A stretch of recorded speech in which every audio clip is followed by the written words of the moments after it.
keistimewaan berbanding dengan Ramadan yang lalu. Di atas kelebihan yang Allah Subhanahu wa taala kurniakan, yang pastinya tuan-tuan dan puan-puan memahami akan segala fadail, kelebihan-kelebihan sepanjang bulan Ramadan. Antaranya baginda sallallahu alaihi wasallam bersabda, "Idza jaa Ramadan futtihat abwabul jannah wa ghulqat abwabun nar wa sulsilatis syayatin." Tiga tawaran yang diberikan di antara keistimewaan di bulan Ramadan ini, Allah membukakan pintu syurga, tutup pintu neraka, dan Allah rantai akan syaitan yang kerjanya untuk memberikan godaan-godaan kepada hamba-hambanya agar mereka ini tidak mematuhi perintah daripada Allah. Ketiga-tiga kelebihan ini Allah kurniakan di bulan Ramadan. Dan alhamdulillah pada malam ini terbukti kita berjaya untuk menghidupkan malam ini dengan ibadah solat sunat tarawih, dan kita juga berjaya untuk bersama-sama dengan imam melaksanakan solat sunat witir, yang mudah-mudahan janji daripada Nabi sallallahu alaihi wasallam di saat seseorang itu bersama dengan imam ketika melaksanakan ibadah solat sunat tarawih, di samping ia menyempurnakan solat sunat witir, saat ketika itu mereka akan memperolehi pahala seumpama mereka menghidupkan seluruh malam tersebut, insya-Allah. Para hadirin yang dikasihi dan dirahmati Allah, mudah-mudahan motivasi dan kekuatan ibadah seumpama ini tidak terbatas pada awal-awal malam yang kita lalui sepanjang bulan Ramadan. Dan kita harapkan pada Allah Subhanahu wa taala agar ibadah seumpama ini dapat kita teruskan sehinggalah sampai kepada nihayat Ramadan, penghujung di bulan Ramadan ini, yang mudah-mudahan akhirnya akan melahirkan satu kelebihan. Pertamanya disebut dalam surah Al-Baqarah ayat 183, Allah Subhanahu wa taala menyatakan di hujung daripada kefarduan puasa itu, Allah menyebut la'allakum tattaqun, mudah-mudahan kamu bertakwa kepada Allah Subhanahu wa taala. Dan yang kedua, kelebihannya juga termasuk dalam hadis Nabi sallallahu alaihi wasallam, man qama ramadhana imanan wa ihtisaban ghufira lahu ma taqaddama min dhanbi. Barang siapa yang menghidupkan malam-malam Ramadan itu dalam keadaan mereka beriman kepada Allah, dalam keadaan mengharapkan ganjaran daripada Allah Subhanahu wa taala semata-mata, akan diampunkan dosa-dosanya yang lalu oleh Allah Subhanahu wa taala. Allahumma amin ya rabbal alamin. Para hadirin yang dikasihi dan dirahmati Allah, malam ini saya nak mengambil sedikit daripada masa yang ada, mudah-mudahan dengan sedikit pemahaman kita terhadap ayat suci Al-Quran yang bertepatan Ramadan itu juga adalah merupakan syahrul Quran, bulan Al-Quranul Karim. Mudah-mudahan dengan sedikit tadabbur yang kita bicarakan pada malam ini akan memberikan kepada kita 4 perkara yang disebut oleh Nabi sallallahu alaihi wasallam, majtama'a qaumun fi baitin min buyutillah yatluna kitaballah wa yatadarasunahu bainahum illa haffat alaihimul malaikah wa ghasyiyatuhumur rahmah wa nuzilat alaihimus sakinah wa dzakarallahu fi man indah. Di saat ketika kita berhimpun, bertadarus, mengkaji dan mentadabbur akan ayat-ayat Allah Subhanahu wa taala, pertamanya malaikat akan menghamparkan kepada kita dan kasih sayang daripada Allah Subhanahu wa taala. Kita sebagai seorang yang beriman pada Allah, yang sentiasa menghidupkan rumah Allah Subhanahu wa taala ini dengan zikrullah. Dan seterusnya yang ketiga, sakinah, ketenangan yang Allah Subhanahu wa taala berikan kepada kita bersama para hadirin yang dikasihi dan dirahmati Allah.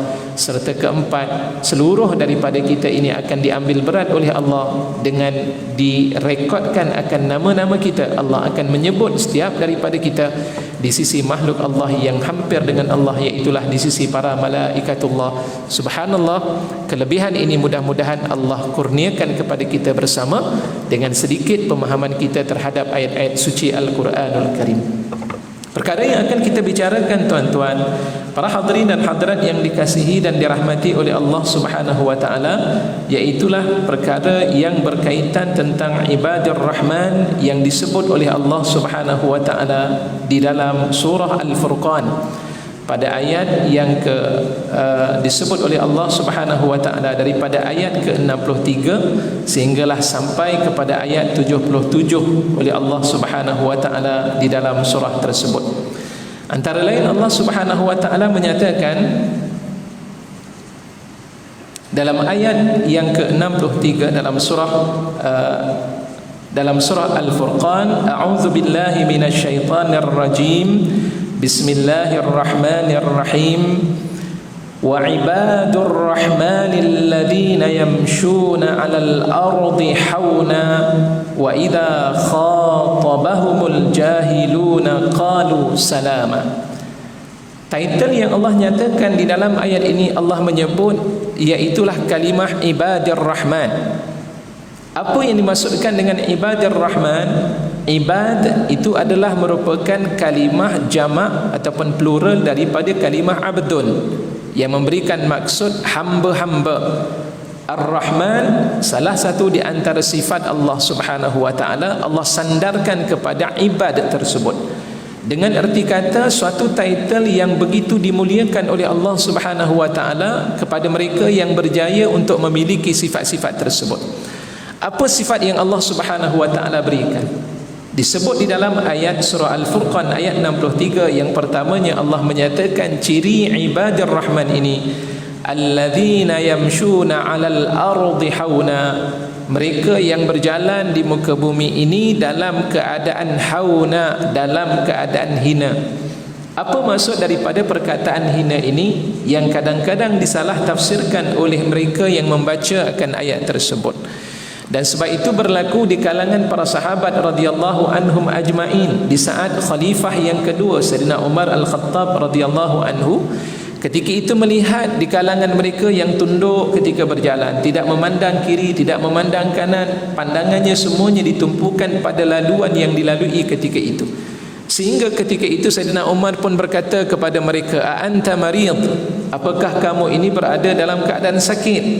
Maka jawab daripada mereka, "Kami tidak sakit." Habis itu, "Kenapa kamu berjalan dalam keadaan demikian?" Maka mereka menyebutlah ayat yang dibicarakan dalam perbincangan kita pada malam ini.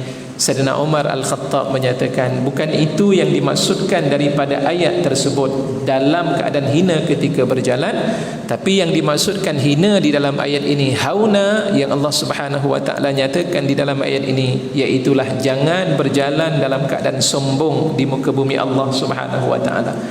Islam mengajar kepada kita agar bersifat tawadhu. Sehingga ada dalam hadis Nabi sallallahu alaihi wasallam, Rasulullah bersabda, "Man tawadha'a rafa'ahu Allah." Barang siapa yang tawadhu di muka bumi ini, Allah Subhanahu wa taala akan mengangkat darjat dan kedudukannya di sisi Allah Subhanahu wa taala. Jadilah manusia yang memiliki sifat tawadhu, tidak menyombong diri atas segala kelebihan-kelebihan yang Allah Subhanahu wa taala kurniakan. Sebab segala kelebihan yang ada dalam kehidupan kita bukan milik kita, tapi sebaliknya dia adalah merupakan milik Allah. Allah berikan kepada kita sebagai suatu amanah. Kerana itu ada dalam satu ayat suci Al-Quran yang lain yang Allah sebutkan, ahum yaksimuna rahmata rabbik nahnu qasamna bainahum ma'isyatahum fil hayatid dunya wa rafa'na ba'dahum fawqa ba'din darajat liyattakhidha ba'duhum ba'dan sukhriya.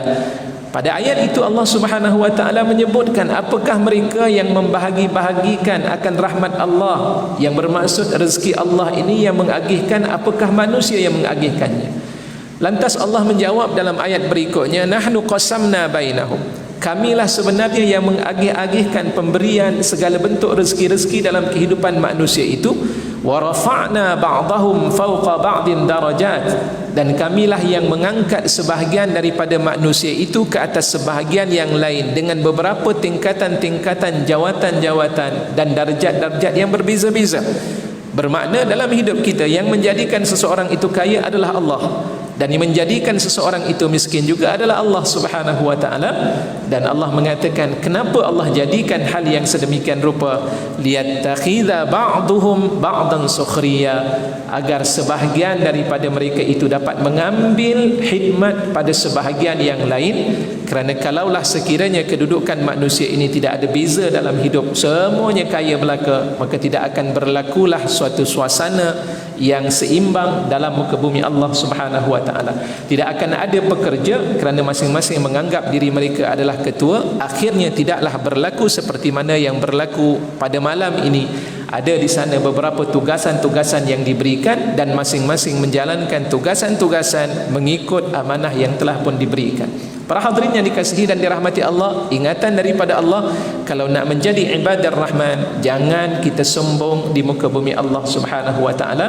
Jadilah manusia yang tawadhu, menerima atas segala kekurangan-kekurangannya itu apabila diberikan nasihat, menerima akan nasihat tersebut, kerana Islam adalah merupakan ajaran yang bertujuan untuk memandu kehidupan kita bagi menuju kebahagiaan di dunia dan juga di hari akhirat. Seterusnya yang kedua, Allah menyebut di dalam ayat ini, wa idza khatabahumul jahiluna qalu salama, dan apabila orang-orang yang jahil saat ketika mereka itu berbicara dengan ibadah Rahman, lantas mereka, yakni ibadah Rahman itu akan berkata salaman, ya, salam sejahtera, dengan maksud mereka tidaklah menyambung kata-kata tersebut dengan jawapan yang menyakitkan ataupun setiap perkataan-perkataan yang dituturkan oleh mereka yang jahil.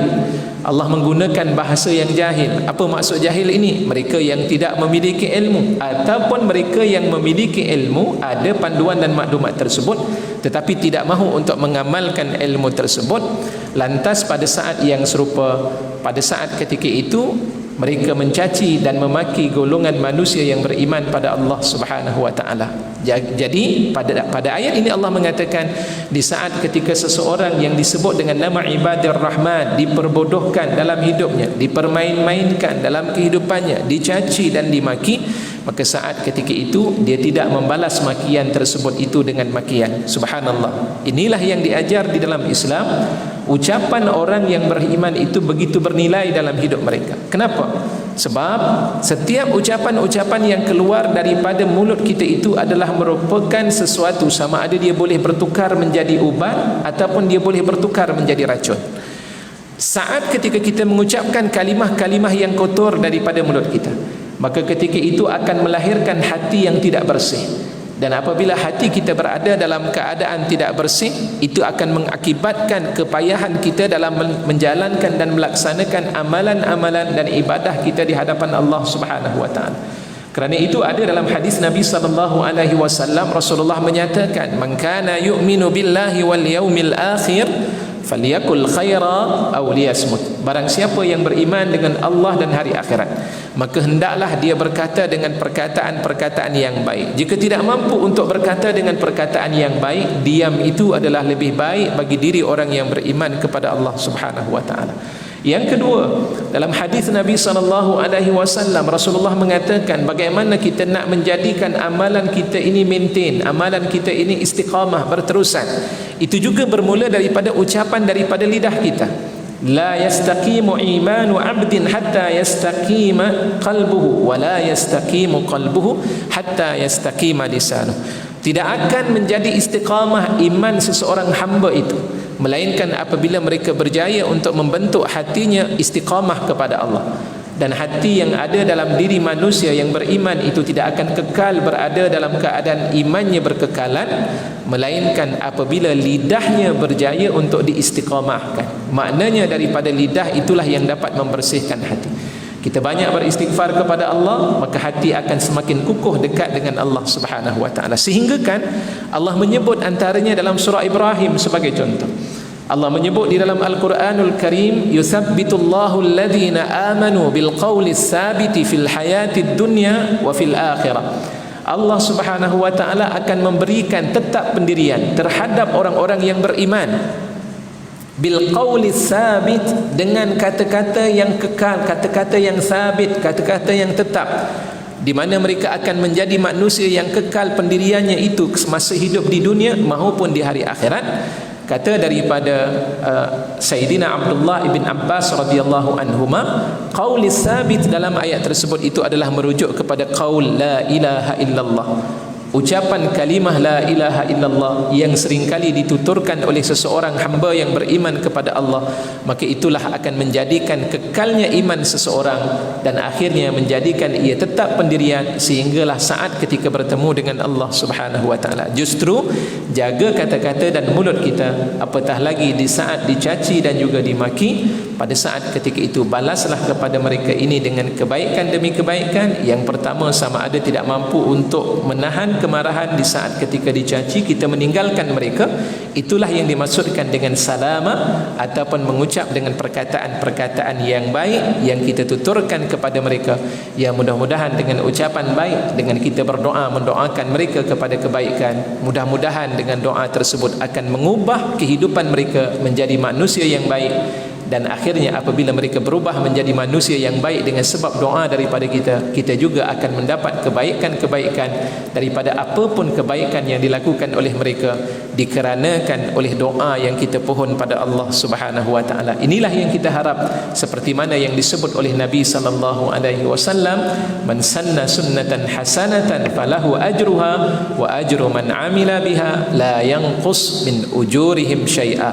Barang siapa yang memperlihatkan sunnah-sunnah yang baik dan dia beramal, lantas dia mendapat pahala, falahu ajruha, baginya pahala amalan tersebut dan pahala orang yang mengikuti daripada amalan yang telah dilakukan. Kita mendoakan kebaikan kepada seseorang, akhirnya dia menjadi baik dengan sebab doa daripada kita, maka segala kebaikan itu juga akan mengalir di saat ketika mereka melakukan kebaikan. Pahala itu akan mengalir kepada orang yang menunjukkan jalan kebaikan kepada mereka. Dan inilah yang kita harap pada Allah Subhanahu wa taala. Sepanjang Ramadan ini kita berjaya untuk membentuk jiwa-jiwa seumpama ini. Kemudian yang ketiga, tuan-tuan para hadirin yang dikasihi dan dirahmati oleh Allah Subhanahu wa taala, Allah menyebut walladzina yabituna li rabbihim sujjadan wa qiyama.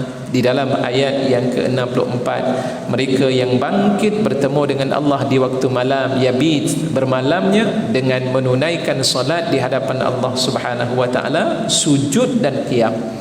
Dan mudah-mudahan malam ini tuan-tuan kita hidupkan dengan qiyamil lail. Kita telah pun melaksanakan ibadah qiyamil lail kita selepas daripada selesai menunaikan solat isya. Sebab muqaddimah qiyamil lail itu bermula selesai daripada solat isya yang kita laksanakan, sehinggalah sampai kepada terbitnya fajar sadiq. Walaupun sebaik-baik apa yang disebut oleh Nabi sallallahu alaihi wasallam, waktu qiyam yang terbaik itu adalah 1/3 sulusul lail al-akhir, ataupun 1/3 malam yang terakhir itu adalah merupakan waktu yang paling terbaik untuk kita melaksanakan ibadah qiyamil lail. Namun pada saat yang serupa, mudah-mudahan pertamanya tadi kita menunaikan solat bersama dengan imam sehinggalah selesai daripada solat yang dilaksanakan itu, pahala qiyamil lail sepenuhnya kita akan perolehi. Dan yang kedua, mudah-mudahan pada malam seumpama ini kita akan teruskan mujahadah pada diri kita. Mudah-mudahan Allah menjadikan ibadah kita penuh dengan kita menghidupkan ciri-ciri qiyamil lail seperti mana yang disebut oleh Allah di dalam Al-Quranul Karim. Dan kemudian pastikan tuan-tuan, kadang-kadang kemampuan kita juga turut terbatas untuk kita melaksanakan amalan di waktu malam. Ustaz, pagi esok ni saya juga nak bekerja, kerja kami terpaksa juga untuk mencari nafkah, untuk meneruskan kerja-kerja tersebut. Malam terasa letih. Bagaimana keadaan saya nak dapatkan pahala seumpama ini Ustaz? Contohnya keletihan juga kalau nak laksanakan ibadah solat sunat tarawih 20 rakaat, 23 rakaat bersama dengan imam sebagai contohnya. Maka tuan-tuan, jagalah solat subuh secara berjamaah dalam keadaan berterusan. Man shalla subha bi jama'atin faka'annama qama al-laila kullaha, faka'annama qama al-laila kullah. Rasulullah sallallahu alaihi wasallam bersabda, barang siapa yang menunaikan solat subuh secara berjamaah, maka seakan-akan dia akan memperolehi ataupun dia menghidupkan malam keseluruhannya. Ibadah qiyamil lail itu akan diperolehi dengan menjaga solat subuh secara berjamaah. Jadi justru daripada itu di bulan Ramadan ini tuan-tuan, kita cuba untuk menjaga ibadah solat subuh ini. Mudah-mudahan ia bukan hanya terbatas di bulan Ramadan, sebaliknya tamat sahaja Ramadan akan menjelmakan kepada kita kesungguhan untuk menjaga ibadah-ibadah subuh ini, agar nantinya kita kembali kepada Allah Subhanahu wa taala dalam keadaan bahagia, Allah meridai kita, dan akhirnya ganjaran-ganjaran dan tawaran yang Allah berikan itu dapat kita perolehi. Allahumma amin ya rabbal alamin. Seterusnya tuan-tuan, pada ayat 65, mungkin kita tidak akan tamatkan perbincangan kita sehingga ayat 77. Namun begitu kita cuba ambillah sedikit demi sedikit dalam satu kaedah disebut ma la yudrak kulluhu la yudrak julluh. Sesuatu yang tidak dapat keseluruhannya jangan ditinggalkan keseluruhannya, maka kita ambillah sedikit daripada apa yang ada. Dan seterusnya yang keempat disebut oleh Allah Subhanahu wa taala ciri mereka yang akan memperolehi title ibadur rahman. Maka cirinya Allah nyatakan walladzina yaquluna rabbana asrif 'anna 'adzab jahannam inna 'adzabaha kana gharama innaha sa'at mustaqarran wa muqama. Maka ciri yang keempat, Allah minta pada kita jangan terlupa untuk kita memohon doa kepada Allah Subhanahu wa taala agar Allah memalingkan kita daripada azab Allah Subhanahu wa taala.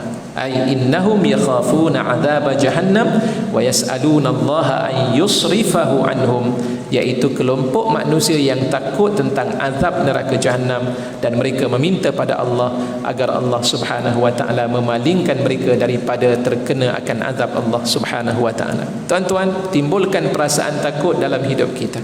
Mudah-mudahan sepanjang ibadah-ibadah yang kita amalkan di sepanjang Ramadan, kita bersedekah, kita membaca Al-Quranul Karim, melaksanakan ibadah qiyamil lail, membantu orang-orang yang berhajat dan memerlukan bantuan daripada kita, segala kebaikan yang kita lakukan ini tuan-tuan, mudah-mudahan dapat melahirkan jiwa dan juga hati yang takut kepada Allah. Surah Al-Anfal pada ayat yang kedua, tuan-tuan baca dalam ayat tersebut bagaimana Allah merakamkan ciri orang yang beriman. Innamal mu'minuna alladhina idza dzukirallah wajilat qulubuhum wa idza tuliyat alaihim ayatuhu zadatuhum imana wa ala rabbihim yatawakkalun. Adapun orang-orang yang beriman itu, siapa mereka? Alladzina idza dzukirallah. Salah satu daripada tiga perkara yang disebut oleh Allah dalam ayat tersebut, iaitu apabila mereka ini diingatkan dan disebut akan Allah, iaitu kebesaran-kebesaran Allah, lantas hatinya terasa gemetar dan takut kepada Allah Subhanahu wa taala.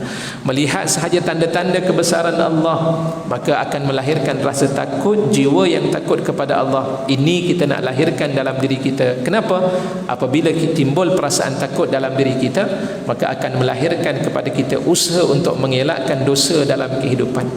Dosa yang ada inilah yang akan memadam rasa takut pada Allah. Jika dibiarkan tanpa kita bertaubat kepada Allah Subhanahu wa taala, akhirnya kita menganggap ia sebagai satu perkara yang ringan dan akhirnya akan menjadikan hati kita keras, lebih keras berbanding dengan batu yang dijadikan oleh Allah Subhanahu wa taala, seperti mana Allah rakamkan dalam surah Al-Baqarah.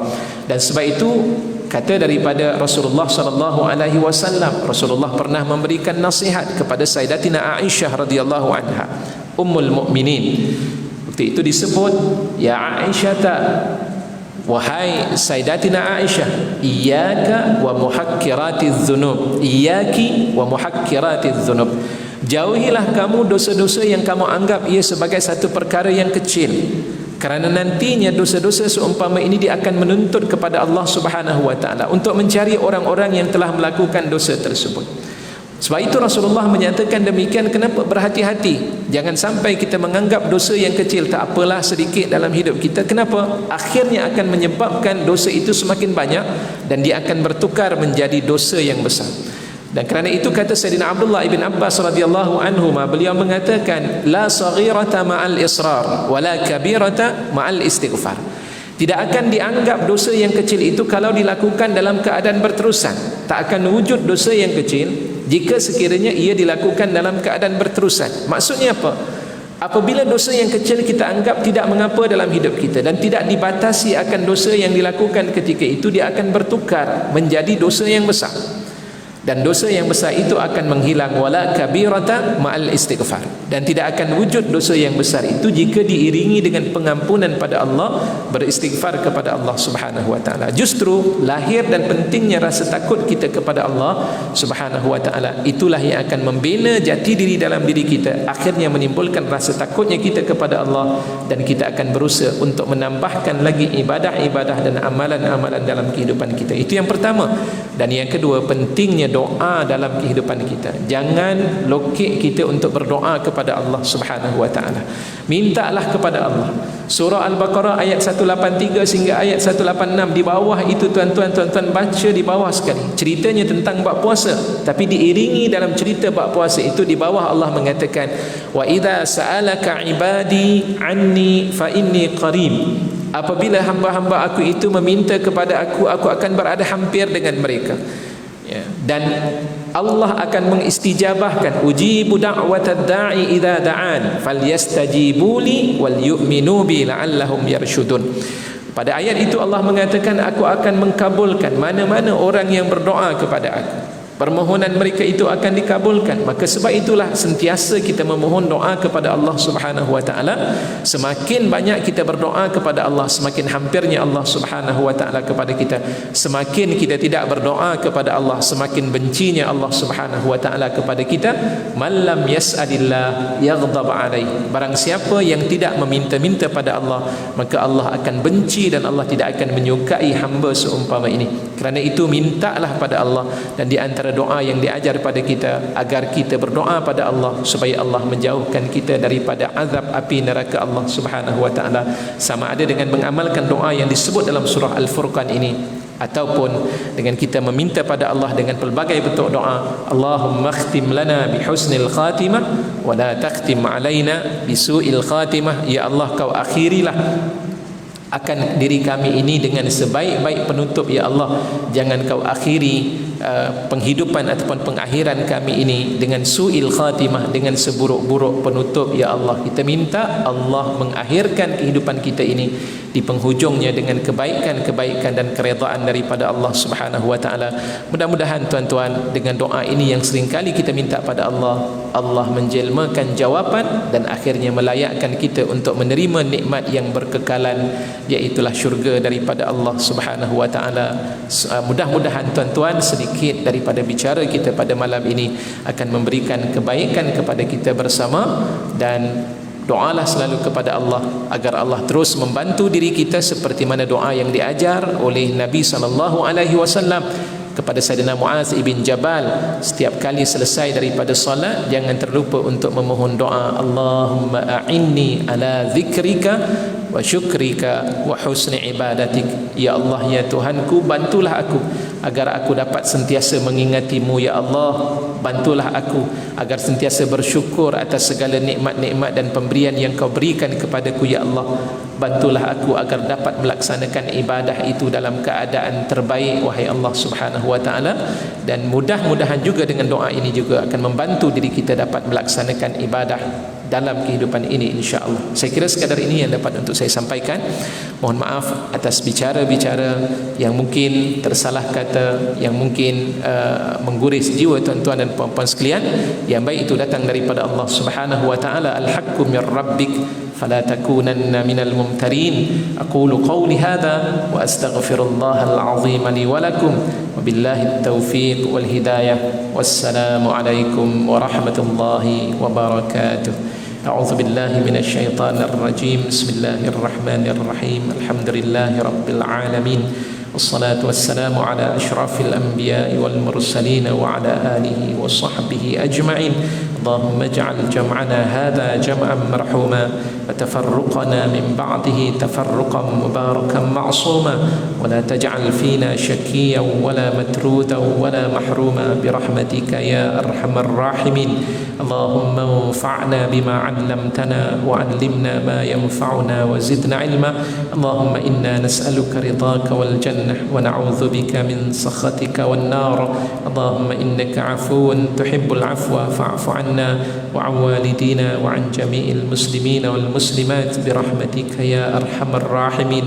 ربنا هب لنا من أزواجنا وذرياتنا قرة أعين واجعلنا للمتقين إماما. ربنا آتنا في الدنيا حسنة وفي الآخرة حسنة وقنا عذاب النار. وصلى الله على سيدنا محمد وعلى آله وصحبه وسلم. الحمد لله رب العالمين. تقبل الله منكم.